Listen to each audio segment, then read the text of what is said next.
ये चैप्टर 1 है आपका जी, द नेचर ऑफ साइंस। इसमें कुछ ब्रांचेस को देखेंगे, फिजिक्स की ब्रांचेस कौन कौन सी हैं, डेफिनेशन और बेसिक डेफिनेशन जो आपके बुक के स्टार्ट में दी हुई हैं। बियोलॉजिकल साइंसेज, फिजिकल साइंसेज वगैरह, नेचुरल फिलोसफी की डेफिनेशंस हैं। जैसे कि मैंने आपको पहले बताया था कि आप लोगों का सिलेबस जो है वो काफ़ी लेंथी है, तो चीज़ों को टू द पॉइंट याद करने की कोशिश कीजिए। जितना डेफिनेशन को आप जो है वो छोटे से छोटा याद कर सकते हैं उतना ही करें। टू द पॉइंट आंसर देने की कोशिश करें। इसमें जैसे कि मैंने डेफिनेशन उसके मुताबिक ही लिखी है जो आप आसानी के साथ इसको याद कर सकते हैं। स्टार्ट में नेचुरल फिलोसफी की डेफिनेशन लिखी हुई है, आपने इसको ऐसे ही कॉपी पे उतार लेना है, इसको याद करना है डेफिनेशन को। मैं आपको समझा देता हूँ। ये सभी ब्रांचेस और फिजिक्स और ये कुछ बेसिक डेफिनेशंस हैं, इनको बेसिक अंडरस्टैंडिंग और समझ लें इसको। नेचुरल फिलोसफी क्या है जी? नेचुरल फिलोसफी शुरू शुरू में हम जो है वो साइंस को स्टडी करते थे।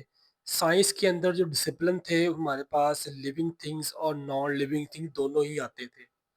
दोनों ही को हम स्टडी करते थे। हम एक सिंगल सब्जेक्ट के अंदर हम इसको कहते थे जी ये नेचुरल फिलोसफी है।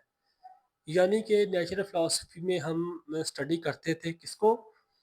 नेचुरल फिलोसफी में लिविंग थिंग्स और नॉन लिविंग थिंग दोनों को ही स्टडी करते थे। ठीक है। आगे हमारे पास डेफिनेशन आती है, ये वर्ड है साइंस। साइंस ड्राइव हुआ है, ये एक वर्ड है। ये लिखा हुआ है साइंटिया, SCIENTIA, साइंटिया। साइंटिया क्या है ये आपको पता होना चाहिए। ये एक वर्ड है जी, ग्रीक वर्ड है। The word science derived from Latin word called scientia. तो साइंटिया का पता होना चाहिए ये क्या है, तो आपने बताना है। ये हमारे पास लैटिन वर्ड है, ठीक है। तो साइंस का वर्ड इसी वर्ड से ड्राइव हुआ है। साइंस की डेफिनेशन क्या है जी? साइंस ये नॉलेज होता है जिसको हम गेन करते हैं, ऑब्टेन करते हैं, हासिल करते हैं। कैसे? ऑब्जर्वेशन करके और एक्सपेरिमेंट करके। ऑब्जर्वेशन और एक्सपेरिमेंट करने के बाद जो इल्म हमें हासिल होता है वही साइंस होती है। फिजिकल साइंस क्या है? सीधी सी बात है, ये स्टडी होती है लिविंग थिंग्स की स्टडी होती है, ठीक है, जो कि बायोलॉजिकल साइंस है। Physical science non living thing की स्टडी को हम कहते हैं जी ये फिजिकल साइंस है। बायोलॉजिकल साइंस लिविंग थिंग की स्टडी को कहते हैं। इसके बाद हमारे पास फिजिक्स की जनरल डेफिनेशन आती है। हमने स्टडी करना है किसको? मैटर को स्टडी करना है, एनर्जी को स्टडी करना है, और इनके में जो रिलेशन है, इनमें जो इंटरेक्शन है उसको स्टडी करना है। और साथ ही फिजिक्स के अंदर हम लॉज ऑफ फिजिक्स भी पढ़ते हैं। देखा ना आपने, नाइन्थ करके आए हैं, मैट्रिक जो है आपने की है, FSC की है। उसमें एक न्यूटन्स के लॉज थे, इसके अलावा और प्रिंसिपल्स थे। तो आप स्टडी की है ना, तो इसके अंदर हम जो है लॉज को भी स्टडी करते हैं, कुछ जो प्रिंसिपल्स हैं उनको भी स्टडी करते हैं। फिजिकल साइंस के अंदर डिसिप्लिन कौन कौन से आते हैं हमारे पास? फिजिक्स भी हमारे पास फिजिकल साइंस के अंडर आता है। केमिस्ट्री आती है, एस्ट्रोनॉमी आती है, जियोलॉजी आती है और मेट्रोलॉजी आती है। जियोलॉजी जो होती है वो क्या है? अर्थ के मतलब जानते हैं, अर्थ के जो है स्ट्रक्चर है उसके मतलब जानते हैं। ये मेट्रोलॉजी किसे कहते हैं जी? ये हमारे पास एटमॉस्फेयर की स्टडी है, एटमॉस्फेयर की स्टडी को कहते हैं। साथ में वेदर की कंडीशन जो है वो क्या है, वो हम इसके अंदर स्टडी करते हैं। ब्रांचेस में सबसे पहली ब्रांच आती है मैकेनिक्स। मैकेनिक्स जो है वो क्या है? ये सिर्फ और सिर्फ study of motion of an object है। तो इसकी डिवीजन कौन कौन सी है हमारे पास? पहली काइनेमेटिक्स है, दूसरी डायनामिक्स है। इतनी ही याद करनी है आपके लिए। तो आगे हीट है। हीट क्या है जी? ये भी हमारे पास जो है वो ब्रांच होती है, deals with the nature of heat. Heat की नेचर कौन सी है, इसका मतलब है हीट की नेचर कौन सी है।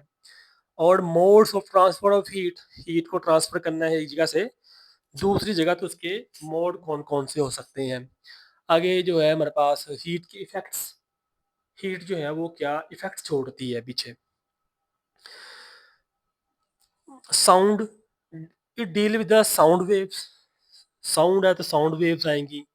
और प्रॉपर्टीज और इनकी प्रोडक्शन, ये इनकी एप्लीकेशंस इसमें आती हैं। इलेक्ट्रिसिटी एंड मैग्नेटिज्म में it deals with the both electric charges at rest and are in motion. Both का वर्ड है जी, चार्ज को हम रेस्ट में भी लेंगे और मोशन में भी लेंगे, दोनों को हम स्टडी करेंगे और इनका रिलेशन चेक करेंगे मैग्नेटिज्म के अंदर क्या है। यानी कि इलेक्ट्रिक चार्ज अगर मूव करते हैं तो ये मैग्नेटिक प्रॉपर्टी शो करते हैं, यही इनका रिलेशन है मैग्नेटिज्म के अंदर। जैसे कि किसी कंडक्टर में अगर करंट फ्लो करता है तो उस कंडक्टर के सराउंडिंग में मैग्नेटिक फील्ड पैदा हो जाता है, यही रिलेशन होता है जी इसका। आगे लाइट क्या है, it deals with the light, ये लाइट को डील करती है। जैसे कि साउंड था, it deal with the sound wave. Light क्या है, it deal with the light. सारी सी बात है। Its properties and use of optical instrument, ये जो ब्रांच है ना लाइट की, इसको हम स्टडी करते हैं सिर्फ और सिर्फ ऑप्टिकल इंस्ट्रूमेंट के ज़रिए से ही स्टडी कर सकते हैं। जैसे कि हमारे पास सूरज की लाइट जो है वो 7 कलर की होती है, हमें कैसे इसका आइडिया हुआ जी 7 कलर की होती है। वैसे हम ऑप्टिकल इंस्ट्रूमेंट के सामने रखते हैं लाइट के रास्ते में, तो लाइट जो है वो 7 कलर में डिस्पर्स हो जाती है बाय यूजिंग प्रिज्म। प्रिज्म एक ऑप्टिकल इंस्ट्रूमेंट है। इसी तरह लेंसेज है, कन्वेक्स लेंस है, कनकेव लेंस है। तो कन्वेक्स लेंस जो है वो क्या करता है, लाइट रेज अगर आती हैं उनको कन्वर्ज करता है। यानी कि ऑप्टिकल इंस्ट्रूमेंट का काफ़ी ज़्यादा काम है लाइट के अंदर। तो अगर आप लाइट को प्रॉपरली स्टडी करना चाहते हैं तो ऑप्टिकल इंस्ट्रूमेंट का इस्तेमाल हम करते हैं। एटॉमिक फिजिक्स क्या है जी, एटॉमिक फिजिक्स नाम से ज़ाहिर है, यानी कि एटम का स्ट्रक्चर और एटम की प्रॉपर्टीज। एटम का स्ट्रक्चर और एटम की प्रॉपर्टीज, तो इसमें एटम का स्ट्रक्चर किस तरह का है जी, इसमें प्रॉपर्टीज एटम की कौन कौन सी होती हैं उनको देखना है। वैसे आप जो है न्यूक्लियस सेंटर में होता है, तो उसके सराउंडिंग में इलेक्ट्रॉन रिवॉल्व करते होते हैं जी, यही इसमें हमने देखना है जी स्ट्रक्चर प्रॉपर्टी में। तो न्यूक्लियर फिजिक्स में हम न्यूक्लियस का बिहेवियर चेक करना है, तो ठीक है ना। जो न्यूक्लियर फिजिक्स है ना उसमें हमने न्यूक्लियस का बिहेवियर चेक करना है जी, न्यूक्लियस का बिहेवियर कौन सा है। तो आपको पता होगा नेचुरल रेडियो एक्टिविटी आपने पढ़ा होगा। जो हमारे पास कुछ यूरेनियम है जिनका अटॉमिक नंबर 82 से ज़्यादा होता है। तो मोस्टली एलिमेंट जिनका अटॉमिक नंबर जो है, नंबर ऑफ प्रोटॉन जो है वो हमारे पास ज़्यादा होते हैं, 82 से ज़्यादा होते हैं, तो वो रेडिएशन को खारिज करते हैं, अल्फ़ा बीटा गेमा। तो यही बिहेवियर होता है न्यूक्लियस का। कि न्यूक्लियस का बिहेवियर क्या है जी, न्यूक्लियस का बिहेवियर ये है कि वो रेडियो एक्टिव रेडिएशन को खारिज करते हैं। Plasma physics deal with the ionic state of matter, बस इतना ही काफ़ी है जी। आप सिंपल एक लाइन से लिख लीजिए, क्या जी, ionic state of matter, plasma is just ionic state of matter. Geophysics है, it is the study of internal structure of the earth. अच्छा, ये डेफिनेशन टू द पॉइंट लिखी हुई है, इनको आप याद करने की कोशिश कीजिए।